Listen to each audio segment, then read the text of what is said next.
Masterworks is finally here. In the 464-page book, Nintendo have finally updated the timeline. Well, that is if you count the timeline as just the timeline of Tears of the Kingdom and Breath of the Wild. Let me tell you now, I was wrong, very wrong. And today I'm going to explain how, as I go through the translated pages and explain to you exactly the timeline as Nintendo intended. Before we get to that, please remember to subscribe here and then go and take a look at my new channel Coffee Break Gaming, where I will take a look at psychology within gaming and how we can fix game series that are beginning to fail. Here's a sneak peek. The year is 1986, and of course I'm starting the video with The Legend of Zelda. Because if you've ever watched any video from me on any channel ever, you'll know that this is my favourite game franchise. The game launched on the NES, and in theory offers the first proper instance of open-worldedness gaming has ever seen. Actually, no, not true. Oh, for God's sake, me. Of course you come in and be a smart ass and tell me that Perseus and Hydralide was the first open world game, but I don't know nearly enough about that, so let's just move on to Zelda, where I can talk about effectively how each frame is effectively a new frame in a big open world. We're told very little about where to go. The game just expects us to know what to do and how to do it. And actually this ends up being a problem. The lack of direction makes the game hard to play even in this day and age, some near 40 years on, where we have guides online everywhere. The issue becomes less of how do I get to where I need to go, and more of a choice paralysis that kicks in. What do I do now? This would lay the groundwork. Not immediately of course, but for later generations as worlds got bigger, expanded beyond our own expectations and became more hollow. This is a word that I've used very carefully. Hollow. Not empty. And I clearly make a distinction here. Hollow is like when you have a chocolate egg. The package contains the foil wrapped egg, which you break into with the great expectation of a solid lump of chocolate or even a little treat on the inside of them. I think I got it. Only to find that the egg has nothing. This is in contrast to empty, where the packaging is empty and nothing is inside. These games are wrapped with a lovely tempting wrapper that makes us hope that we, despite 35 years of looking for it and never finding it, will finally find our solid chocolate egg. Whereas emptiness is... Okay, cheap plug aside, let's do this. Let's go through the timeline. First of all, thank you to Redditor LibbyxBobbiex for their hard work translating this. First, we will begin with everything prior to Tears of the Kingdom being trivialized into a category seen as Hyrule history, which are described as the events from an ancient period to the present day.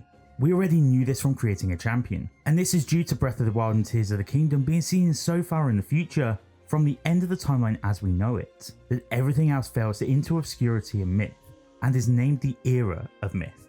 The three goddesses created Hyrule. The book goes on to tell us, recreating the world as we were told that they did within Ocarina of Time, resetting the world once again with Din's fire, bringing law and order to the world with Nehru's love, and bringing life to the world with Farore's wind. It was here that they formed the secret stones, confirming that these stones are magically imbued and sent from the gods. The earth is then entrusted to the goddess Hylia, repeating the history of Skyward Sword, with Hylia being named as the guardian of the planet. The goddess then entrusted the role of protecting the secret stones to the Zonai tribe, giving them the secret stones to hold. What the early Zonai tribe do with these is unknown, but we do know that the Zonai were cultivating the depths for mining, confirming what we knew all along as these structures being Zonai. What we also know is that the Zonai did indeed live and work down here, before they all abandoned the earth with no reason given still, and ascended to the sky, setting up the new era of the Godly Era. The Zonai was said to prosper in the sky, while each tribe, the Rito in Tabantha, the Gorons in Eldin, the Zora in the Nehru and the Gerudo in the desert formed settlements. The Gerudo however formed their own independence and turned their lands into their own country. Still having involvement in the world below them, the Zonai continued to construct buildings in various places on the surface. This could be why places like the Forgotten Temple exist. This room where the secret stones were housed in the flower contraption in the centre, and knowledge of Draconification possibly passed down by Hylia herself as information about the secret stones, allowing the Zonai to seal away the magic stones until they were a necessity to use. The Zonai tribe then returned to the surface due to a crisis of ruin. What this crisis is doesn't seem to have been explained, but it seems to have an effect on the population of the Zonai as their numbers decline, and the Zonai return to the surface in order to mingle their magic into the general populace, making it possible for others away from the Zonai to use magic. It's during this time that Rauru falls in love with a Hylian shrine maiden, Sonia. A shrine maiden, or Miko in Japanese culture, is a young priestess that are trained to do tasks at the shrines that they worship at, which can include sacred cleaning or a dance known as the sacred Kagura dance, a dance done for the entertainment of the gods. I personally found it interesting that Sonia wasn't of any royal lineage, and she did become queen via her marriage to Rauru. I'd always presumed that she was integrated somewhere into the royal line, due to Hylian royalty carrying the magic of the goddess within their veins. Rauru and Sonia set out their pilgrimage of exorcism.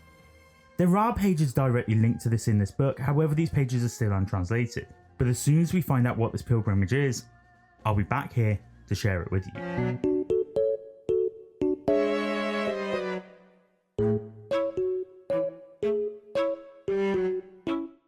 Rauru is declared as king, and the entirety of the Zonai race is whittled down to just two, Rauru and Minoru. The events of the game then happen. Demon King Ganondorf is killed, killing Queen Sonia and taking her secret stone, which fuels the Sealing War. Rauru sealing Ganondorf and using his life force to do so. The Master Sword crossing through time. Minoru abandoning her body, using the Puripad as a vessel for her spirit. Zelda swallowing a secret stone and becoming the Dragon of Light, allowing the Master Sword to regenerate using her powers as the dragon. It is here, after Zelda is turned into the dragon, that the Great Sky Island is raised to the sky, meaning that this area was torn from the earth as Skyloft was in Skyward Sword. Hyrule Castle was then built after this, right in the centre of Hyrule Kingdom. We then come into the time skip within Tears of the Kingdom and Breath of the Wild as we go forward to the point in time where Calamity Ganon emerges in a prospering Hyrule Kingdom. Calamity Ganon is sealed by the royal family and the hero. It's said here that many times over, Ganon is revived and sealed, meaning the Great Calamity, shown in the Tapestry of Breath of the Wild, may not and probably wasn't the first time Calamity Ganon appeared. The Sheikah tribe in Kakariko take charge of an advanced civilization by means of technology. Calamity Ganon is then revived again, and we are told explicitly here that this one is sealed by the ancient hero and the princess of the royal family, in addition to the divine beasts and the guardian weapons made by the Sheikah. This is the tapestry imagery that is shown, and confirms that this instance of Calamity Ganon wasn't the first. The King of Hyrule then used oppressive ruling and forced the Sheikah to destroy the technology. The Sheikah split into those that would get rid of the tech and those that would remain armed, with the armed faction becoming the Yiga. After this, the divine beasts and ancient relics vanish. The explanation, frustratingly, for why the divine beasts and the guardians are no longer in Tears of the Kingdom is quite literally that they vanished. It's put down to one line in the book that explains nothing of what was one of the major continuity issues between Breath of the Wild and Tears of the Kingdom. Princess Zelda then commences rebuilding around Hyrule, with Lookout Landing being clear evidence of this. Purah and Robbie invent the Purapad and found the History Investigation Team, which would then be later known as the Zonai Investigation Team. Lookout Landing is established and Skyview Towers are constructed. Impa then retires, leaving Pyre as the new chief, while Impa goes off to explore the geoglyphs.